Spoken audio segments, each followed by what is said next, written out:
দেখা পাইছে বিজেপিৰ কেনেকৈ এতিয়া লাহে লাহে গুণ্ডামি বাঢ়িছে বিজেপিৰ গুণ্ডামি আপোনালোকে সকলোৱে দেখা আৰম্ভ কৰিছে বিজেপিৰ পালি নেতাবিলাকৰ এতিয়া কেনেকৈ গুণ্ডামি আৰম্ভ হৈছে এতিয়া পালি নেতাবিলাকৰ গুণ্ডামিত আসলতে আমাৰ সাধাৰণ জনতা এতিয়া সুৰক্ষিত নহয় কেপচনটো আপোনালোকে সকলোৱে দেখিছে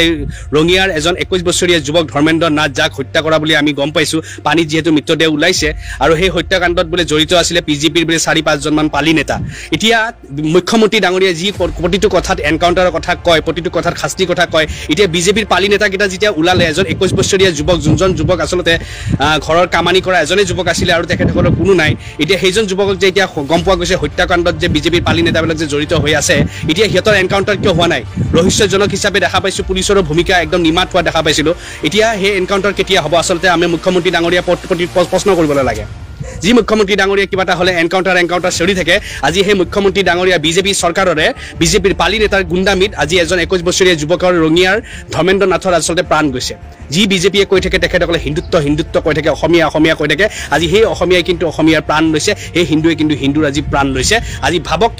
সাধাৰণ জনতা সুৰক্ষিত ক'ত আজি ৰঙিয়া ধৰ্মেন্দ্ৰ নাথৰ ভুলটো কি আছিলে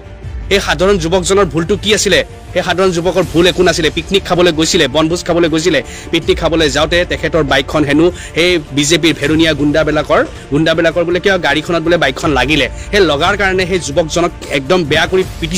পিটি মিলি কিনে লাষ্টত এতিয়া যিহেতু ইমান দিনে দি তেখেতৰ বোলে কিবা বিচাৰি পোৱা নাছিলে এতিয়া মৃতদেহটো পাইছে বোলে পানীত পাইছে ভাবকচোন সেই গাড়ীখনত যদি খুন্দা লগাৰ কাৰণে তেখেতক এনেকৈ মাৰিছে সেইবিলাক হ'ল আকৌ আমাৰ জনতাৰ নেতা হ'বলৈ গৈছে আমাৰ সৰ্বসাধাৰণৰ নেতা হ'বলৈ গৈছে বিজেপি চৰকাৰ যি বিজেপি চৰকাৰে অসমীয়াৰ কথা কয় যি বিজেপি চৰকাৰে হিন্দুত্বৰ কথা কয় সেই বিজেপিয়ে আজি নিজৰে অসমীয়া নিজৰে হিন্দুত এজন ধৰ্মেন্দ্ৰ নাথক হত্যা কৰিলে কিহৰ কাৰণে আৰু তাৰ কাৰণে আজি ৰঙিয়াৰ বিধায়কৰ কি ব্যৱস্থা হৈছে এতিয়া আমাক এটা কথা সিধা কথা আমাৰ প্ৰতিজন ৰাইজকে আমি এটাই বিচাৰিছো যে ধৰ্মেন্দ্ৰ নাথৰ ৰঙিয়াৰ বাকি যি 21 বছৰীয়া যুৱক ধৰ্মেন্দ্ৰ নাথৰ ঘৰৰ যেহেতু কামানি কৰা যুৱকজন এজনে আছিলে আৰু হেতু কাৰণে তেখেতৰ গোটেই সম্পূৰ্ণ ঘৰৰ দায়িত্ব কিন্তু বিজেপি চৰকাৰে ল'ব লাগিব তেখেতৰ গোটেই ঘৰৰ যিমানখিনি বহন আছে খৰচা পানী তেখেতৰ খোৱা বোৱা থকা মোৱা যিমানখিনি আছে সকলো দায়িত্ব কিন্তু বিজেপি চৰকাৰ মুখ্যমন্ত্ৰী ডাঙৰীয়া বা ভৱেশ কলিতাই ল'ব লাগিব আৰু যদি সেইখিনি নোৱাৰে তেতিয়ালে মই ভাবো 26ত সকলোৱে তেখেতক আসলে প্ৰত্যুত্তৰ দিয়াটো দৰকাৰ কাৰণ আমি এখন চৰকাৰহে বিচাৰিছো আমি ভেৰুনিয়া গুণ্ডা বিচৰা নাই আমি এখন চৰকাৰ বিচাৰিছো যিখন চৰকাৰে আসলে আমাৰ ৰাইজৰ কাৰণে কাম কৰিব আমাৰ সমাজৰ কাৰণে কাম কৰিব আমাৰ উন্নয়নৰ কাৰণে কাম কৰিব কিন্তু আমাৰ মানুহক হত্যা কৰিব আমাৰ মানুহক দম দিব মাৰপিট কৰিব গুণ্ডামি কৰিব এনেকুৱা ধৰণৰ ভেৰুনিয়া গুণ্ডাৰ কাৰণে আমি ৰাইজে কিন্তু আমি তেখেতসকলক আমি গাদ্দিত বহোৱা নাই একদম স্পষ্ট কথা আৰু হেতু কাৰণে আমি প্ৰতিজন ৰাইজে এতিয়া এটা বস্তুৱে বিচাৰক যে এনেকৈ আজি হত্যা হৈ গ'ল বা আজি যেনেকৈ ধৰ্মেন্দ্ৰ নাথৰ আজি ৰঙিয়া তেখেতে 21 বছৰীয়া যুৱকৰ আজি তেনেকুৱা এটা মৃত্যুক আসলে তেখেতে আঁকোৱালি ল'ব লগা হ'ল এনেকুৱা ভেৰুনিয়া গুণ্ডাৰ কাৰণে এনেকুৱা কিমান আৰু যেন ক'ত কি হৈ আছে য'ত আসলে কিছুমান দেখাত আমি দেখা পাওঁ য'ত পুলিচো আসলে কিছুমান ঠাইত নিমাত হৈ থাকে এতিয়া কথাটো হৈ গ'ল বিজেপিৰ যদি কিবা এটা টেক থাকে বিজেপিৰ যদি টেক থাকে তেতিয়া কি তেতিয়া একো কৰিব নোৱাৰে নেকি তেতিয়া তেখেতৰ ওপৰত ব্যৱস্থা ল'ব নোৱাৰে নেকি তেতিয়া ব্যৱস্থা ল'বলৈ নোৱাৰে নেকি আৰু কি তেখেতসকলক এনকাউন্টাৰ কৰিব নোৱাৰে এতিয়াতো আমাক এনকাউন্টাৰ লাগে স্পষ্ট কথা কাৰণ এজন 21 বছৰীয়া যুৱকৰ ভুল কি আছিলে ভুলটো একো নাছিলে বনভোজ খাবলৈ গৈছিলে তেখেতৰ বাইকখন ক'ৰবাত গাড়ীত লাগিছিলে লাগিব পাৰে গাড়ীত এখন কোনো ডাঙৰ কথা নহয় তাৰ কাৰণে কাবাক মাৰি দিব তাৰ কাৰণে কাবাক কোনোবাই মাৰপিট কৰিব দুজনকে যুৱকক বোলে মাৰপিট কৰিছে আমি নিউজত দেখা পাইছো এতিয়া আপোনালোকে নিজে ভাবক যে এইখন চৰকাৰৰ গুণ্ডামি চাওক কোনটো ষ্টেজত গুণ্ডামি কৰিছে আপোনালোকে নিজে ভাবক যে এইখন চৰকাৰে গুণ্ডামি কি হিচাপত গুণ্ডামি কৰিছে আমাক অসমীয়া ৰাইজক হওক আমাৰ সৰ্বসাধাৰণ ৰাইজক হওক সিহঁতে কেনেকৈ অত্যাচাৰী কৰিছে আপোনালোকে নিজে ভাবক এইসকল কেনেকুৱা অত্যাচাৰী মানে দল বুলি ক'ব লাগে আচলতে কাৰণ সিহঁতৰ পালি নেতাকেইটাৰ ইমান উৎপাত আৰু সিহঁতক আচলতে নাকি লগাবলৈ যিকেইটা পালি নেতাকেইটা পুহি ৰাখিছে বিধায়ক হওক বা আৰু মন্ত্ৰী হওক যি হওক সিহঁতে আচলতে কেতিয়া নাকি লগাব সিহঁতৰ আচলতে কিয় নিমাত আজি কিয় এনকাউন্টাৰ নহয় মুখ্যমন্ত্ৰী ডাঙৰীয়া কেতিয়া এনকাউন্টাৰ ঘোষণা কৰাব কেতিয়া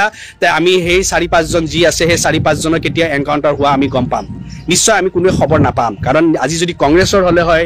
কোনোবা দলৰ পাৰ্টিৰ বা সৰ্বসাধাৰণৰ ৰাইজৰ ভিতৰত হলে হয় আজি মুখ্যমন্ত্ৰীয়ে কিন্তু এনকাউন্টাৰ কৰাৰ কিন্তু ঘোষণা কৰি দিলে হয়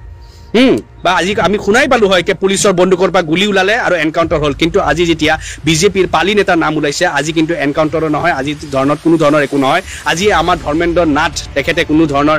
আসলে জাষ্টিস নাপায় আজি সেই ল'ৰাজন কিমান কষ্ট খাই মৰিছে পানীত যদি তেনেকৈ ৰছী দিবলৈ ভৰি বান্ধি থৈ দিয়া নিচিনাকৈ কিবা তেনেকৈ পাইছে নেকি আমি নিউজতে গম পাইছোঁ এতিয়া ভাবকচোন সেই ল'ৰাটোক কেনেকৈ কষ্টৰে মাৰিছে এই বিজেপিৰ পালি নেতাই কাক মাৰিছে এজন অসমীয়া সন্তান অসমীয়া ল'ৰাজনক মাৰিছে তে ভাবি চাওক এই চৰকাৰখন কেনেকুৱা ধৰণৰ আৰু চৰকাৰখনত ৰাখি থৈ দিয়া ভেৰুনীয়া গুণ্ডাবিলাকৰ কথা ভাবক যি চৰকাৰে আচলতে কোনো ধৰণৰ একো কৰিব পৰা নাই এতিয়ালৈ ব্যৱস্থা ল'বলৈ পৰা নাই হা এনকাউণ্টাৰ লাগে আমাক বেলেগ নালাগে নহয় চিধা চিধি কথা এনকাউণ্টাৰ লাগে সিহঁতক আজি ধৰিব কালি বেইলত ওলাই দিব আমি জানো নহয় এইবিলাক প্ৰক্ৰিয়া আমি জানো তো এইবিলাক কেনেকৈ সাৰি যাব আমি সকলোৱে জানো হা আজি তাৰিখত মানুহ টকা পাৱাৰ ক্ষমতা থাকিলে কেনেকৈ ওলাই যায় আমিও জানো এইটো কাৰণে এটা কথা আছে আমাক এনকাউণ্টাৰ লাগে ধৰ্মেন্দ্ৰ নাথক যদি আমি যদি একোটো তেখেতৰ প্ৰাণটো আমি ঘূৰাই দিবলৈ নোৱাৰোঁ কিন্তু যদি তেখেতক আমি অলপমান যদি তেখেতক যদি আমি জাষ্টিছ বোলা দিব লাগে বা সেই মাক বাপেক বা সিহঁতৰ তেখেতসকলৰ পৰিয়ালক যদি অলপমান মনত সান্তনা দিবলৈ বিচাৰোঁ এয়াই হৈ গ'ল ধৰ্মেন্দ্ৰ নাথক হত্যা কৰা তেখেতসকলক এনকাউণ্টাৰ কৰিব লাগে এইটো স্পষ্ট কথা এনকাউণ্টাৰ কৰিব লাগে আৰু যদি এনকাউণ্টাৰ নহয় তেতিয়াহ'লে কিন্তু এইটো প্ৰশ্ন উঠিব এনকাউণ্টাৰ যদি নহয় তেতিয়াহ'লে প্ৰশ্ন উঠিব কি চৰকাৰত থাকিলে লাইচেন্স দিয়ে নেকি চৰকাৰত থাকিলে তাৰে পালি নেতাবিলাকক কিবা লাইচেন্স দিয়া যায় নেকি এনেকৈ মাৰপিট কৰিবলৈ সৰ্বসাধাৰণ ৰাইজক মাৰপিট কৰিবলৈ এনেকৈ তেখেতসকলক সৰু সৰু কথাত মাৰি পেলাবলৈ দিয়ে নেকি ৰাইজে নিজে সকলোৱে প্ৰশ্ন কৰক সকলোৱে তেখেতসকলৰ চৰকাৰক প্ৰশ্ন কৰক মুখ্যমন্ত্ৰী ডাঙৰীয়ে প্ৰশ্ন কৰক ভৱেশ কলিতা ডাঙৰীয়ে প্ৰশ্ন কৰক তেখেতৰ সমষ্টিত বা আজি আমাৰ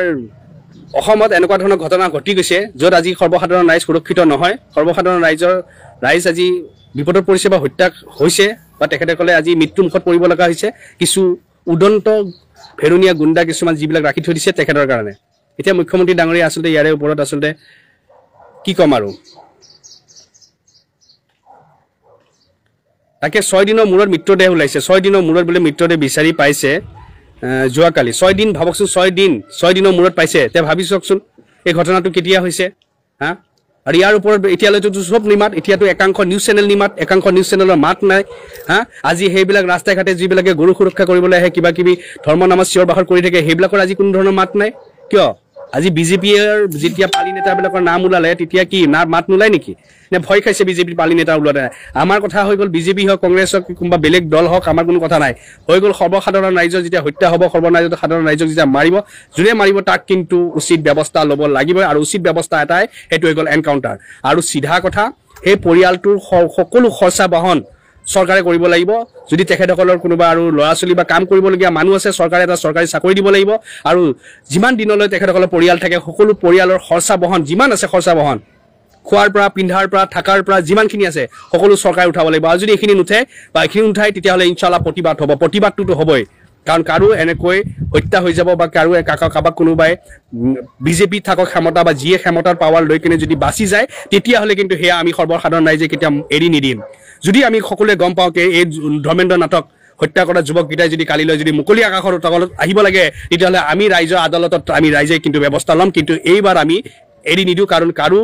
জীৱন সস্তীয়া নহয় কাৰো জীৱন সস্তীয়া নহয় আৰু কাৰো জীৱনক খেলা কৰিবলৈ কাকোকে আমি অধিকাৰ নিদিওঁ আৰু সকলো ৰাইজে আপোনালোকে নিজে বিবেক বিবেচনা কৰক যে এইখন চৰকাৰক আচলতে আমি আমাৰ সৰ্বসাধাৰণ ৰাইজক হত্যা কৰিবলৈ কাৰণে তেখেতসকলক চৰকাৰত বহাইছোঁ নে আচলতে আমি তেখেতসকলক সমাজৰ কাৰণে বা আমাৰ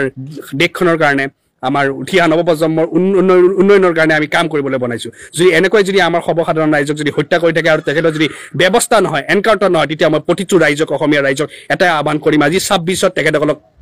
দেখুৱাই দিয়ক 26ত দেখুৱাই দিয়ক